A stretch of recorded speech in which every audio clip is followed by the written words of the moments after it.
Welcome student, I am Ganeshan. So in the testing of hypothesis theory predicts that the proportion of beans in 4 groups A, B, C, D should be 9:3:3:1. So the beans வந்து 4 குரூப்ல இருக்கு. அது என்ன ப்ரொபோர்ஷன்ல இருக்குன்னா 9:3:3:1 ரேஷியோல இருக்கு. So இதுல ஏல 9னா அங்க 3, சிலையும் 3, டில 1 அந்த ரேஷியோல இந்த பீன்ஸ் இருக்குன்றாங்க. In an experiment among 1600 beans. So 1600 beans வச்சு ஒரு எக்ஸ்பெரிமெண்ட் பண்றாங்க. அதுல நம்பர் ஆஃப் 4 groups வேர் அதுல 4 குரூப்ல முதல் குரூப்ல 882, 313, 287 and 108ல இருக்கு அந்த 4 குரூப்லயும். So does the experiment support the theory? இப்போ அந்த தியரி இந்த எக்ஸ்பெரிமெண்ட் வந்து அவங்க சொன்ன ப்ரொபோர்ஷன்ல இருக்கா இல்லையா அப்படின்றத டிஸ்கஸ் பண்ண சொல்லி கேட்டிருக்காங்க. சரி, இப்போ இதுவும் பாத்தீங்கன்னா நம்மளுக்கு நான் மொத்தமே 4 குரூப் தான் இருக்கு. அதனால என்னோட வேல்யூ 4. ஸோ அதனால வந்து ஸ்மால் சாம்பிள் இதை chi-square டெஸ்ட்ல தான் இந்த சம்மை நம்ம டீல் பண்ண போறோம். ஓகே, அப்போ ஹைபோதீசிஸ் நம்ம டிக்ளேர் பண்ணணும். நம்ம null hypothesis, another one alternate hypothesis declare பண்ண போறேன். எப்படின்றத பாருங்க. ஸோ இந்த நல் ஹைபோதீசிஸ் எச்சுனாட்ட the experiment result support the தியரின்னு எடுத்துக்கிறேன். ஆல்டர்னேட்ல வந்து the experiment result do not support the result அப்படின்னு எடுத்துக்கிறேன். சரி, இப்போ வந்து இதோட ஃபார்முலா நம்மளுக்கே தெரியும். chi-square டெஸ்டோட ஃபார்முலா வந்து chi-square is equal to sigma O minus E the whole square divided by E. இதுல O observed frequency, E expected frequency, and the degree of freedom அப்படின்னு பாத்தீங்கன்னா n-1. சரி, இப்போ இதுல பாத்தீங்கன்னா கொடுத்துருக்க அப்சர்வ்டு ஃப்ரீக்வன்சி பாத்தீங்கன்னா ஒரே 4 தான். 882, 313, 287, 118. இப்போ நம்மளுக்கு என்ன வேணும்னா அப்சர்வ்டு ஃப்ரீக்வன்சி கண்டுபிடிக்கணும், எக்ஸ்பெக்டட் ஃப்ரீக்வன்சி கண்டுபிடிக்கணும். இதுல ஒவ்வொரு சம்ல ஒரு மாதிரி இருக்கு பாருங்க. போன சம்ல ப்ராபபிலிட்டி யூஸ் பண்ணோம். இந்த சம்ல ரேஷியோ கொடுத்தாங்கன்னா எப்படி எக்ஸ்பெக்டட் ஃப்ரீக்வன்சி கண்டுபிடிக்கணும்ன்றது சொல்றேன், ரொம்ப கிளியரா கவனிங்க. சரி, அது கொஞ்சம் ஈஸி தான். கம்பேர் டு ப்ராபபிலிட்டியை விட இது கொஞ்சம் ஈஸியா தான் இருக்கும். பொறுமையா கவனிங்க. ஃபர்ஸ்ட் என்ன பண்ண போறேன்னா டோட்டல் நம்பர் ஆஃப் பீன்ஸ் போட போறேன். Total number of beans. So total number of beans அவங்களே வந்து 1600 கொடுத்துட்டாங்க. ஸோ அதனால அதுல வந்து டவுட்டும் கிடையாது.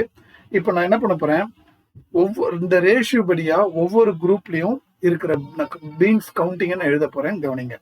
ஸோ அண்டர் த நல் hypothesis H0 they are to be divided into the ratio. இந்த 1600 ஒவ்வொரு குரூப்புக்கும் இந்த ரேஷியோல தான் நான் பிரிக்க போறேன். எப்படி பிரிக்கலாம் அந்த 1600 பார்த்துங்க. Expected value of first group A, அதுதான் ஷார்ட்டா இ ஆஃப் ஏன்னு எழுதிக்கிட்டேன். அது எப்படின்னா டோட்டல் 1600ல இந்த 9 தானே உங்களுக்கு கொடுத்துருக்காங்க, 9 டிவைடட் பை இதோட டோட்டல் என்னன்னு பார்த்தீங்கன்னா 9 + 1 4, 4 + 6 16. இதுதான். ஸோ இதுதான் ஏ குரூப் உள்ள இருக்கிற பீன்ஸ் கவுண்டிங். இதை நீங்க கேன்சல் பண்ணீங்கன்னா 100 × 9 900. ஸோ இதுதான் இ ஆஃப் ஏ வேல்யூ. இதே மாதிரி எல்லாத்துக்கும் நம்ம கால்குலேட் பண்ணணும்.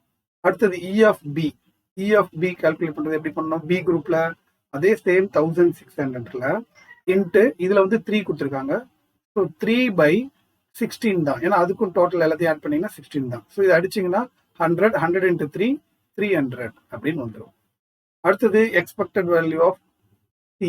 சி குரூப்ல எவ்வளவு கவுண்ட் இருக்கும்னா அதே வேல்யூ தான் இருக்க போகுது. ஏன்னா அதே 1600 இன்ட்டு சேம் ரேஷியோ தான். ஸோ 3/டோட்டல் 60 ஈக்குவல் டு அதே 300 தான் வரும். அதுல டவுட் கிடையாது. அடுத்தது லாஸ்ட் குரூப் டில வந்து அதே 1600 இன்ட்டு அதுல வந்து 1 தான். ஸோ 1/16 கேன்சல் பண்ணீங்கன்னா 100, 100 × 1 100. ஸோ எக்ஸ்பெக்டட் ஃப்ரீக்வன்சி வந்து பார்த்தீங்கன்னா இதுதான். அப்சர்வ்டு ஃப்ரீக்வன்சி ஆல்ரெடி அவங்களே கொடுத்துருக்காங்க. சரிங்களா? ஸோ இதெல்லாம் வச்சு நம்ம டேபிள் ஃபார்ம் பண்ணி சம்ம ப்ரொசீட் பண்ண வேண்டியதுதான். ஸோ இப்போ டேபிள் ஃபார்ம் பண்ணியாச்சு. அப்சர்வ்டு ஃப்ரீக்வன்சி அவங்க கொடுத்துருக்கிறது அப்படிங்க எடுத்து எழுதிட்டேன். எக்ஸ்பெக்டட் ஃப்ரீக்வன்சி இப்போ நம்ம கண்டுபிடிச்ச 900, 300, 300, 100 கொண்டு வந்து எழுதியாச்சு. ஸோ அடுத்த காலம் O - E ரெண்டுத்தையும் சப்ராக்ட் பண்ணணும். 882 - 900 சப்ராக்ட் பண்ணினா 18 வரும். 313 - 300னா 13 வரும். 287 - 300னா -13 வரும். 118 - 100னா 18 வரும்.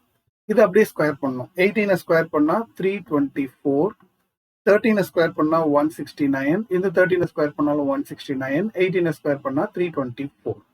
இப்போ அடுத்தது இதை வந்து இஆல டிவைட் பண்ணணும். இங்க இருக்குன்னா இ, இதுதான் இ, அதால டிவைட் பண்ணணும். தட் இஸ் 324 டிவைடட் பை 900 போட்டிங்கன்னா 0.36 வரும். 169 டிவைடட் பை 300 போட்டிங்கன்னா 0.563 வரும். 169 divided by 300 போட்டிங்கன்னா அதே வேல்யூ தான் வரும், 0.563 வரும். 324 divided by 100 போட்டிங்கன்னா 3.24 அப்படின்னு வரும். சரி, இப்போ எல்லாத்தையும் ஃபில் பண்ண பிறகு இந்த காலத்தில் இருக்கிறத நம்ம ஆட் பண்ணணும். ஸோ இதில் இருக்கிறது எல்லாத்தையும் கால்குலேட்டர் போட்டு ஆட் பண்ணிங்கன்னா 4.726 அப்படின்னு கிடைக்கும். ஸோ இது ஃபைனலாக கண்டுபிடிச்சாச்சு. நம்ம கை ஸ்கொயர் டெஸ்ட்டுக்கான formula chi square is equal to sigma O minus E the whole square divided by E. So இதோட வேல்யூ தான் நம்ம இங்கே கண்டுபிடிச்சி வச்சிருக்கோம், 4.726. இதுதான் நம்மளோட calculated value. So calculator value கண்டுபிடிச்சிட்டோம். அடுத்தது வந்து டேபிள் வேல்யூக்கு டிகிரி ஆஃப் ஃப்ரீடம் தெரியணும். Degree of freedom n-1. So n-1ல என்னோட வேல்யூ என்னது? ஆல்ரெடி பார்த்தீங்கன்னா ஸ்டார்டிங்ல என்னோட வேல்யூ வந்து நம்ம 4ன்னு எடுத்துக்கிட்டோம். எனக்கு கவுண்டிங் 4 தான். So 4 minus 1 is equal to 3. 4 minus 1 3. 3 degree of ஃப்ரீடத்துக்கு டேபிள் வேல்யூ கண்டுபிடிக்கணும். So table value for 5% level 3 degree of ஃப்ரீடத்துக்கு பார்க்க போறோம். ஸோ இதுதான் கை ஸ்கொயர் டேபிள். இதுல 3 டிகிரி ஆஃப் ஃப்ரீடம் 5% லெவல்னா இதுதான். ஸோ இது பார்த்தீங்கன்னா 7.815. 7.815 இதுதான் நம்மளோட டேபிள் வேல்யூ. இதை அங்கே நம்ம யூஸ் பண்ணிக்கலாம். ஸோ டேபிள் வேல்யூ என்ன பார்த்தோம்னா 7.815. ஸோ இப்போ கை ஸ்கொயர் வேல்யூ ஆல்ரெடி கால்குலேட் பண்ணியாச்சு. இங்க 4.726. இப்போ இந்த வேல்யூ எப்படி இருக்குன்னா லெஸ் தென் தி table value 7.815. So table value விட கம்மியா இருக்கிறதுனால therefore we accept the null hypothesis H0. அவ்வளவுதான் இந்த சம்மோட ஆன்சர்.